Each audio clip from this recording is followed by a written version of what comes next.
ओम नमो भगवते वासुदेवाय नमः। पुरुषोत्तम मास महात्म्य का 28वां अध्याय।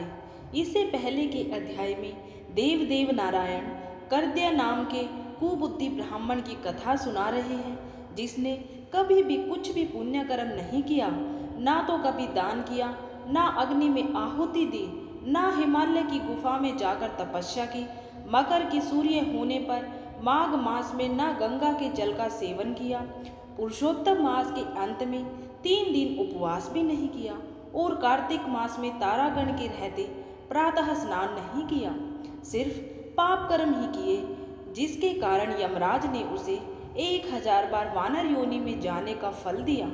अब इसके आगे का वृतांत आप सभी ध्यान पूर्वक सुनिए। श्री नारायण भगवान बोले।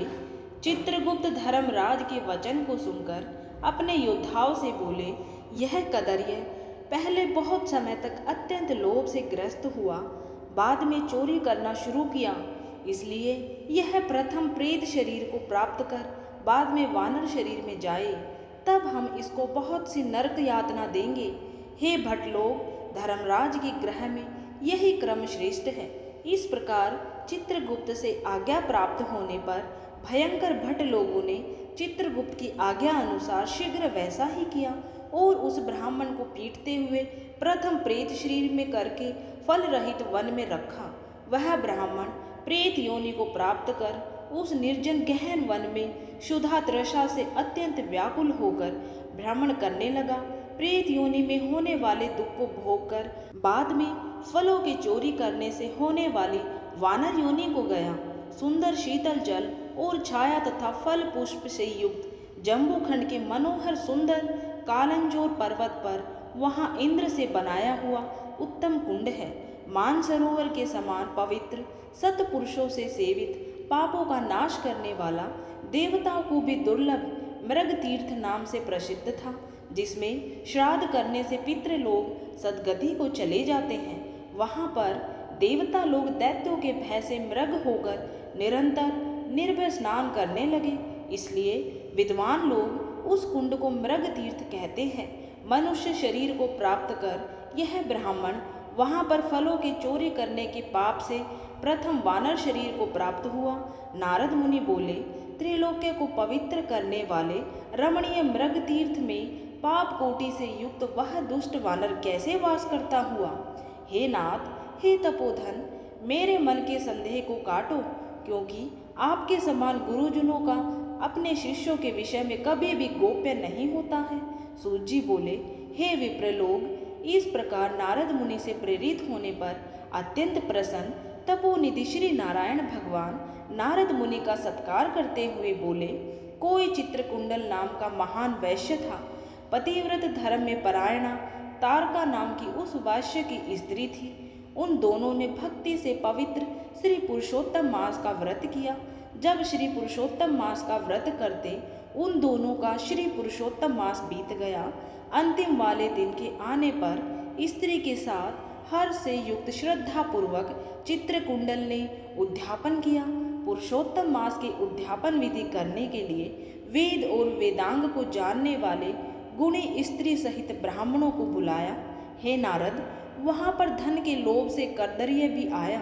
उद्यापन विधि के पूर्ण होने पर चित्रकुंडल ने बहुत बड़े दानों से उन सपत्नीक ब्राह्मणों को प्रसन्न किया। उन समस्त ब्राह्मणों के प्रसन्न होने पर भूयसी दक्षिणा को दिया।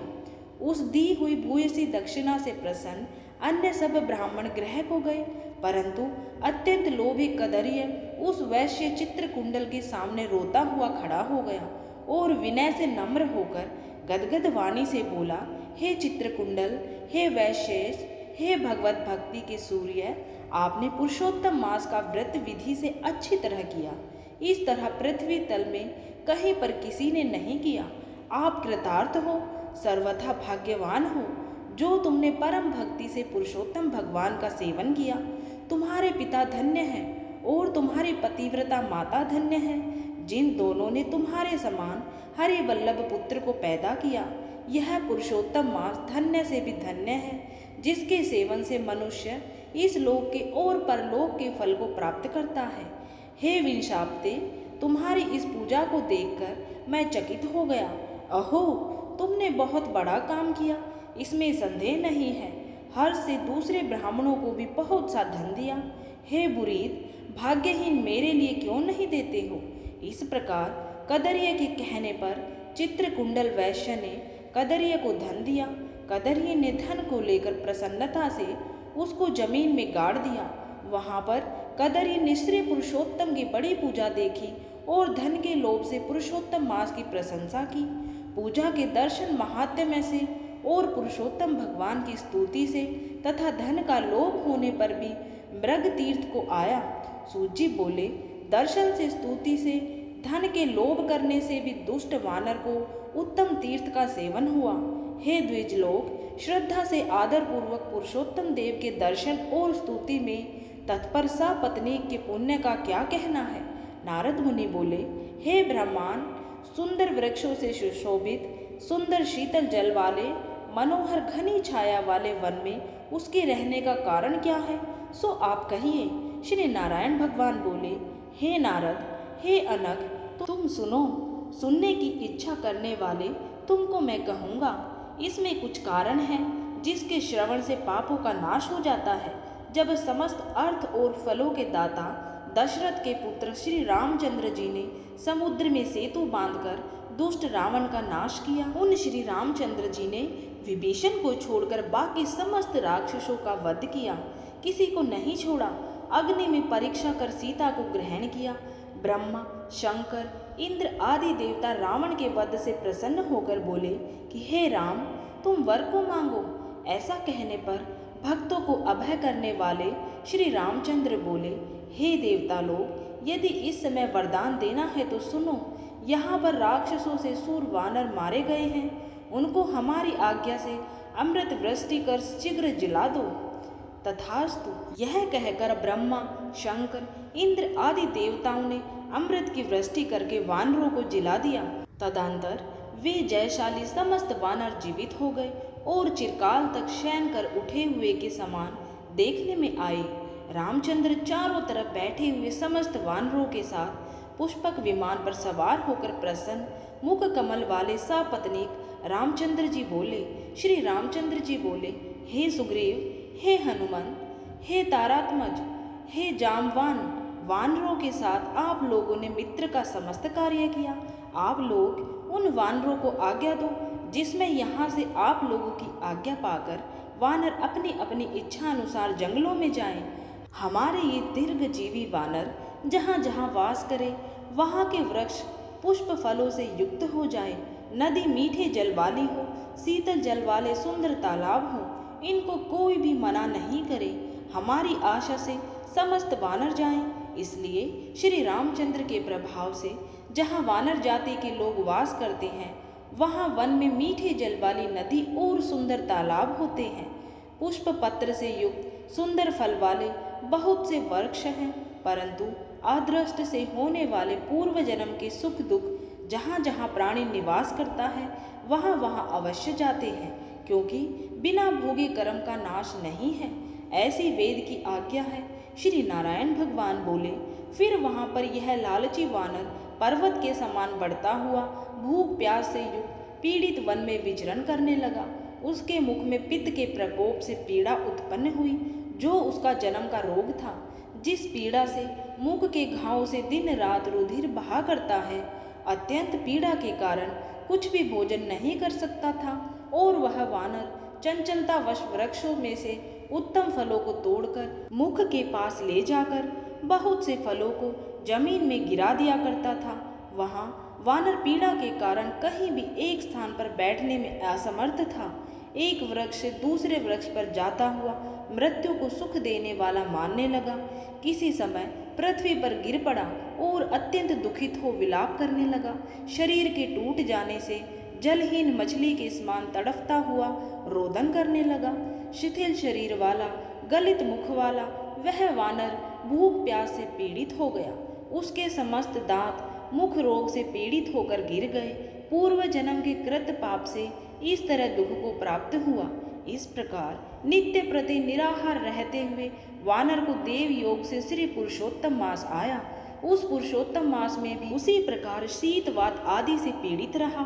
किसी समय बहुत पक्ष में गहन वन में विचरण करता हुआ प्यासा वानर कुंड के पास पहुंचने पर भी जलपान करने को समर्थ नहीं हुआ।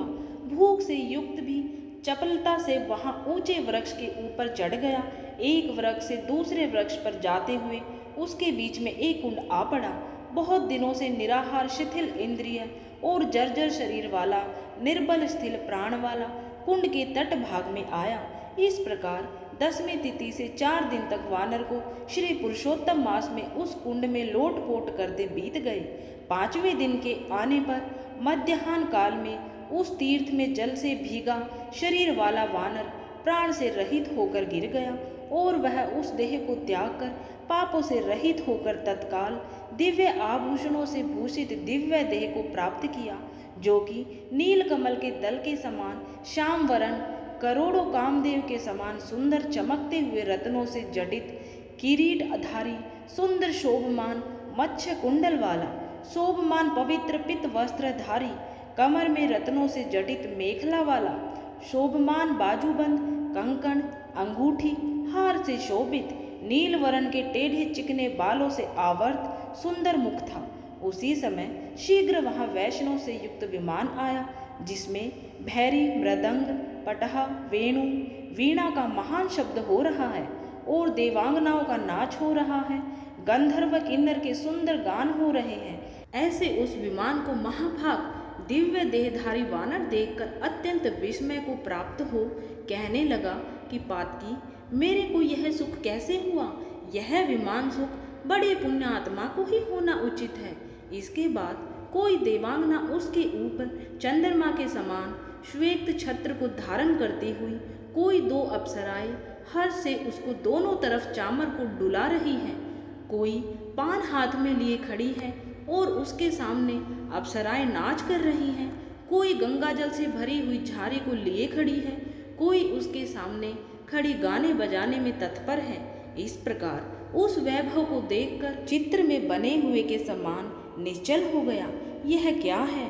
मुझ दुष्ट पातकी को किस पुण्य से यह सब प्राप्त हुआ? मेरा कुछ भी पुण्य नहीं है जिसमें मैं हरि भगवान के परम पद को जाऊं। श्री नारायण भगवान बोले। इस प्रकार तर्क करते हुए कदरिये ने सुख का बहुत बड़ा खजाना दिव्य विमान को सामने देखकर आश्चर्य किया। बाद में हरि भट्टों ने उस कदरिये का हार्दिक अभिप्राय जानकर उसके सामने विनय पूर्वक हाथ जोड़कर उसके चरणों में नमस्कार कर वानर शरीर को त्यागे हुए उस कदरिये को सुंदर वचन कहा। और इसके आगे का वृतांत आप सभी अगले अध्याय में सुनिएगा। इस प्रकार श्री पुरुषोत्तम मास महात्म्य का 28वां अध्याय संपूर्ण हुआ।